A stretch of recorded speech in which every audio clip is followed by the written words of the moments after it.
Yang miskin tuh ternyata lebih rentan kena dampak ketimbang si kaya yang melepas emisi lebih banyak. Nah, peneliti di Pusat Studi Lingkungan Hidup UGM, Retno Suryandari, ngejelasin soal bagaimana dampak ekonomi yang mesti ditanggung akibat krisis iklim ini. Secara ekonomi, sebetulnya iya, kalau seluruh lapisan masyarakat itu terkena dampak, tapi setiap lapisan masyarakat ini dampaknya itu berbeda-beda. Jadi lapisan masyarakat yang paling rentan terhadap dampak ekonomi krisis iklim ini tentu saja masyarakat miskin ya, yang notabene dalam kehidupan sehari-hari itu masih bergantung pada sumber daya alam.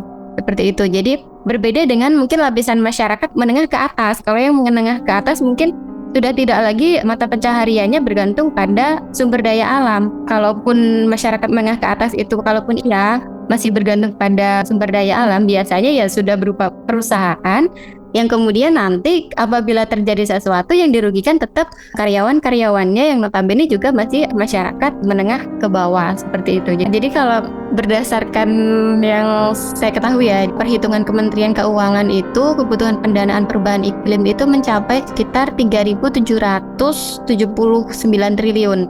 Itu kalau mengikuti peta jalan dokumen kontribusi nasional atau NDC, yang artinya setiap tahun Indonesia ini membutuhkan sekitar 200 sampai 300 triliun lah untuk mitigasi dan adaptasi krisis iklim ini. Itu juga sesuai dengan apa yang dinyatakan oleh WB, World Bank. Nah, jumlah tersebut itu setara dengan 7 sampai 11% anggaran belanja Indonesia di 2022. Tapi selain edukasi melalui penyuluhan dan sebagainya, diperlukan juga semacam fasilitas yang berkelanjutan. Saya akan sedikit cerita, nggak apa-apa ya, sedikit cerita terkait.